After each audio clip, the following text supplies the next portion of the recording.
Иә достар, бәрі әдеттегідей басталады.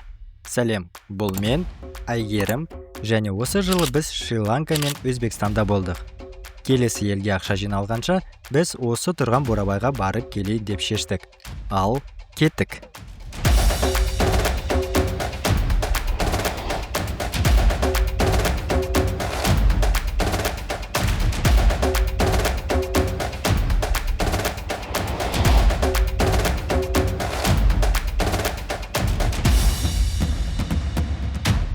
Сәлем.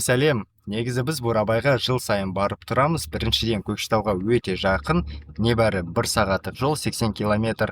Ал екіншіден Бурабай өте әдемі жер. Кім болмады, біз осы влог арқылы сізге бүкіл әдемілікті көрсетуге тырысамыз. Арнамызға жазылып, лүпіл басып, бізді қолдап қойыңыз.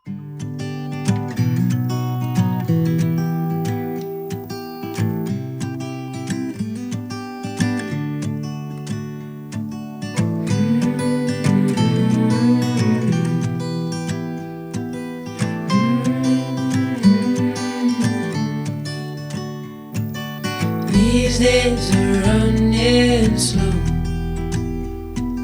Sunsets and shores far from home. Headlights are shining on the sea. No place on earth I'd rather be. And I could try to... 1 сағаттай жол жүріп біз жеттік. Алдыңызда Бурабай, солтүстіктің інжу маржаны. Қанша рет келсек те табиғатына таң қаламыз. Бурабай бұл мемлекеттік ұлттық табиғи саябағы. Көлікпен кірсеңіз, ақша төлеуге дайын болыңыз. 1080 теңге. Айтпақшы бұрын 200 теңге болатын. Жергілікті бағалар туралы әлі де айтатын боламыз. Ал қазір Қарағай мен Қайын қоршаған Қазақстандағы ең әдемі жолды тамашалаңыз.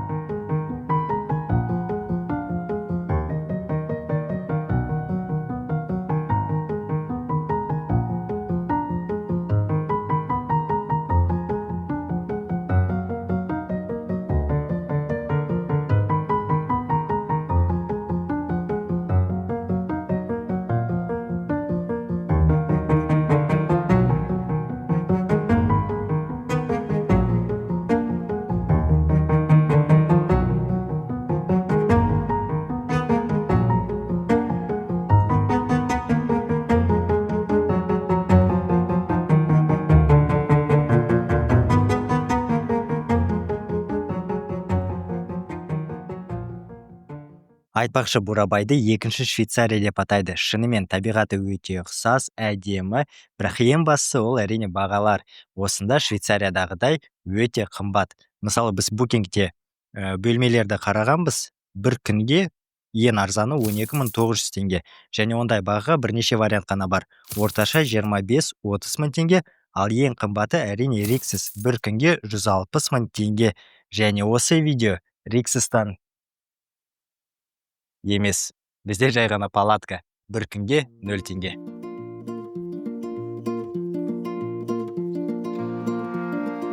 Біз саяхаттаған кезде біздің қонақ үйлерімізге рум-тур жасайтынбыз, ал енді біз дәстүрімізді бұзбай, өзіміздің Бурабайдағы үйімізге рум-тур.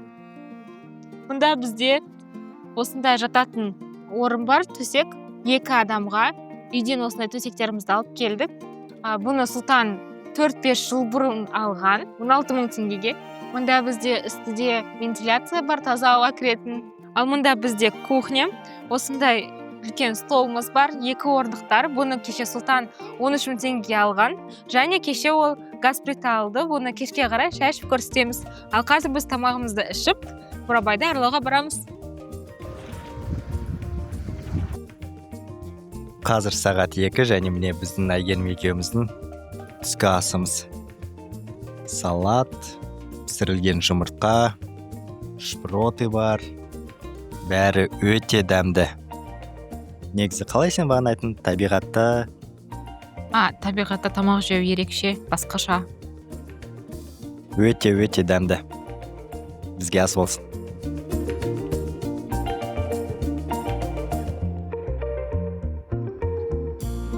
Бағанағы тақырыпқа оралайық. Шынымен Бурабай қымбат па? Иә, қымбат. Мысалы, тегін жағажайлар жылдан жылға азайып бара жатыр. Біз сонда екі ақылы жағажайдың ортасында жайғасып алдық. Дәретханалар да ақылы, 150 теңге. Неге Бурабай ең қымбат курорт? Өзінің себептері бар сияқты. Қазір өз ойымды түсіндіріп жіберейін. Ең басты себеп демалыс маусымы тым қысқа. Жаз небәрі 3 ай ғана болады. Ал сол 3 айдың біреуі ғана шілде айы суға түсіп демалуға қолайлы. Мысалы қазір маусым айының соңы, максималды температура 20 градус. Екіншіден, туристер өте көп, әсіресе Ресейден және Астанадан. Оларда ақша бар және жылдан жылға туристер саны артып келеді. 2024 жылы Бурабайға 355 мың турист келіпті. 2023 пен салыстырғанда бұл 14%-ға көп. Бұл қазіргі бағада да демалуға дайын адамдар жететін деген сөз. Бурабай онша үлкен емес. Сондықтан егер бәрі арзан болса, туристер тым көп ағылып, табиғатты бүлдіреді. Мүмкін қымбат бағалар керісінше адамдардың келуін реттеп, табиғатты қорғауға көмектесіп тұр. Мұндай тәсілді басқа да елдер қолданады. Айтпақшы, Бурабайға біз сияқты аптаның ортасында келуге кеңес береміз. Бүгін сәрсенбі, адам аз.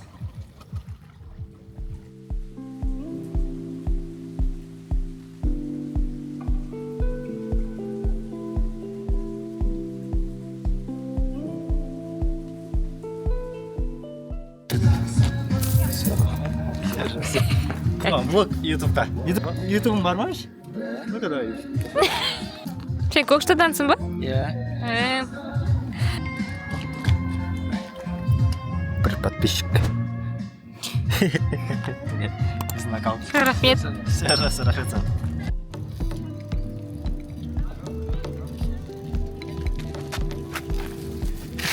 Ту-ту. Айгерім қорқып жатыр. Елікпен баруға. Қорқпа. Я паникую.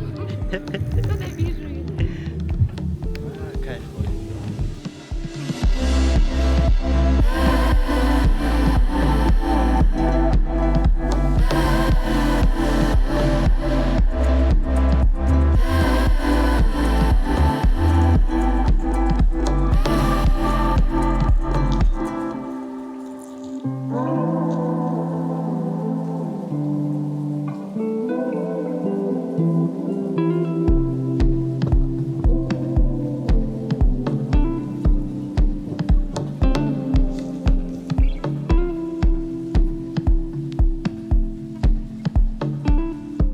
Жиырма 25 минутта міне біздің палаткамыз анау жақта тұр.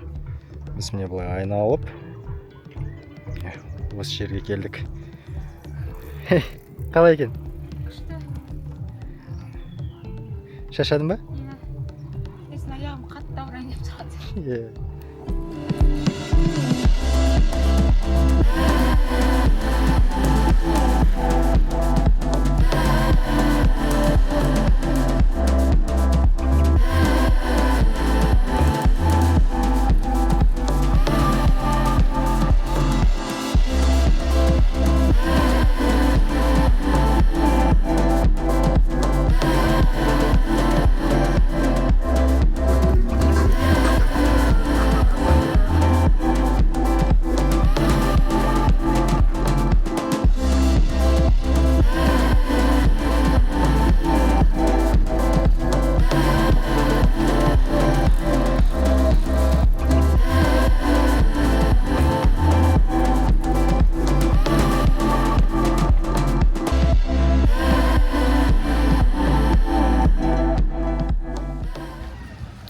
Адамдар өте көп, міне осындай тегін жағажай бар.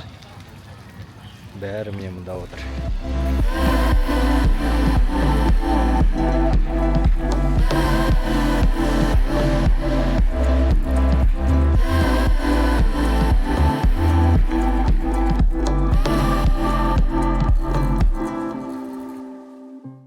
Бетті 2 сағатқа алғанбыз, 1,5 сағат жүрдік. Өте күшті. Иә, күшті. Бірінші басында маған қиын болған, бірақ 2 сағаттан кейін уже прям жақсы болып қалды. Адамдарды да былай обижательно училась. Иә.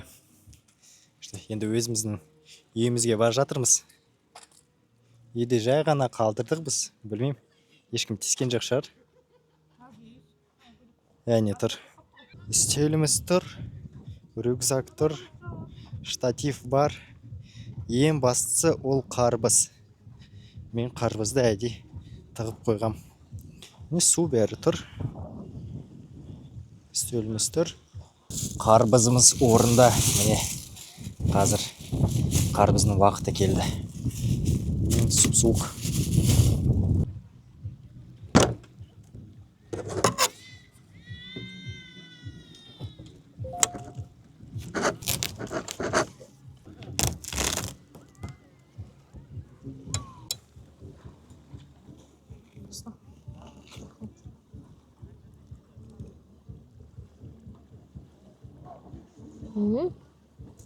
Вкусный? Попробуй.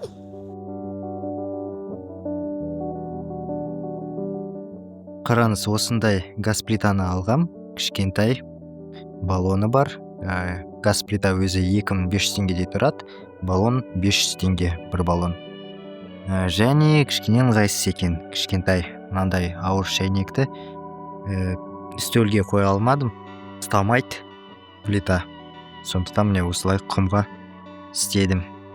Ал былай жалпы алғанда жаман емес. Қазір міне ыстықтан шай ішіп, тамақ ішеміз.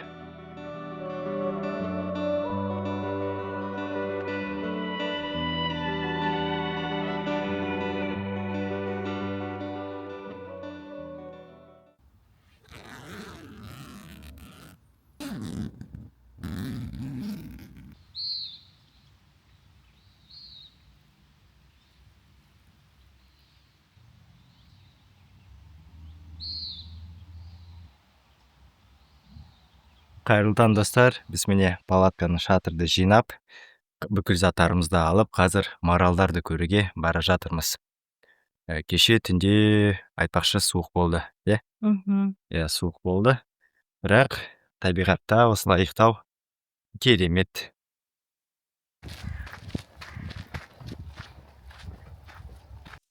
Осылай бүдір жолмен бара жатырмыз.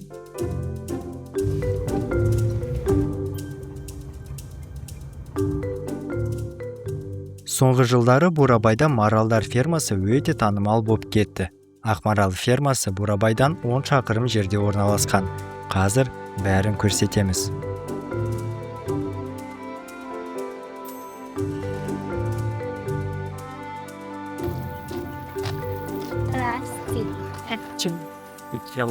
Да, по 500.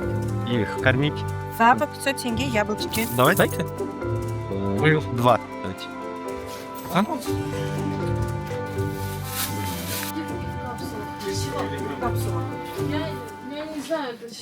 Сейчас выйдите, вам там подставить, куда как идти. 2 пакет алма алдық. Енді қазір маралдарды көруге барамыз.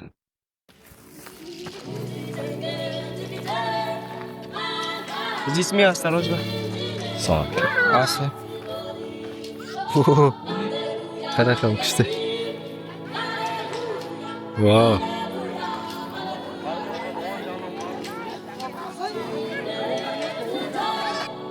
Вау, қалай күшті. Адамдар қандай көп емес. Маралдар әдемі.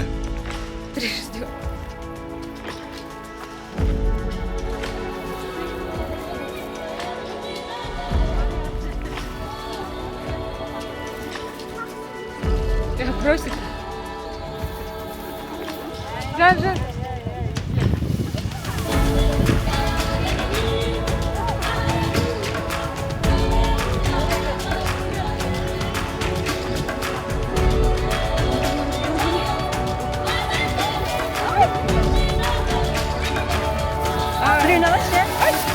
Sağ olun. Рахмет.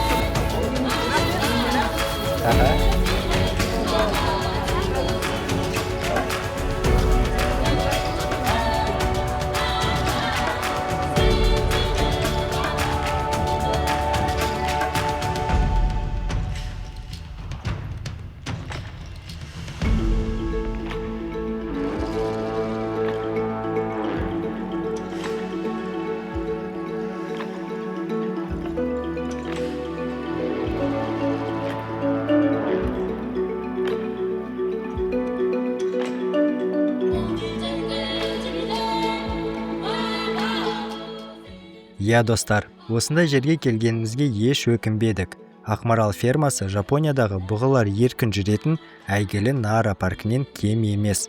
Айтпақшы, маралдарды тек таңғы сағат 9-дан 11-ге дейін көре аласыз. Бұл уақытта оларды әдейі тамақтандырып үйретіп қойған. Және бұл жай ғана ферма емес, орманның қақ ортасында орналасқан нағыз сауықтыру кешені. Байқасаңыз, кейбір маралдардың мүйізі жоқ. Себебі олардың жас мүйізі пантасы кесіліп, емдік мақсатта қолданылады. Біз билет алған жерде марал мүйізінен жасалған түрлі бальзамдар мен дәрумендер сатылып тұрды. Дегенмен, біз бальзамдар үшін емес, осы әдемі маралдарды өз көзімізбен көрер үшін келдік.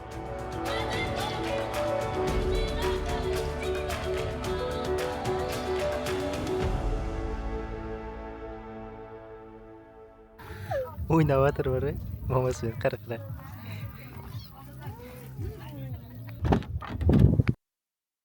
Марал фермасы бізге қатты ұнады. Барлықтарыңызға осында келуге кеңес береміз. Өте күшті жер. Мұнда маралдар ғана емес, қояндар да бар, аттарын да көруге болады. Мысықтар бар. Мысықты көрдік. Жақсы, негізі бәрі жақсы. Туалет, ең бастысы дәретхана, ол өте таза, тегін. Тегін дегенде біз билеттерге төледік, бірақ іші өте таза. Осында келуге кеңес береміз. Өкініштісі әрине ол шетелдіктерді көрмейсің, туристерді. Көбінесе біздің Қазақстанның жергілікті тұрғындары келеді. Ақтөбе, Атырау жақтан, Павлодар жақтан, өте көп балалар лагерлерден. Ал кәдімгідей бір шет елден келіп, Бурабайды көріп кететіндерді біз көрген жоқпыз. Өкініштісі. Мен мысалы кеше біз велосипедпен әдейімен жүргем. Біреуді аңдып туристерді табамын деп, бірақ жоқ, ешкімді көрген жоқпын, тек үнділерді ғана көрдім Үндістаннан, бірақ олар Біздің поштада бар. Иә, олар местный. Енді қазір біз Жұмбақтасқа барамыз, Жұмбақтасқа соқпай, біз Бурабайдан кете алмаймыз. Кеттік.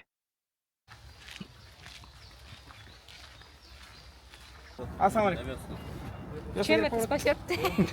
Спасет. Конные прогулки бар, квадроцикл бар. Ар жаққа өтіп беріңіз, екінші скогіне отырып алыңыз. Ар жаққа. Машина Отырып жүрсің? алыңыз. Все, брат, өтіп беріңіз. Прогулка істеген соң болды.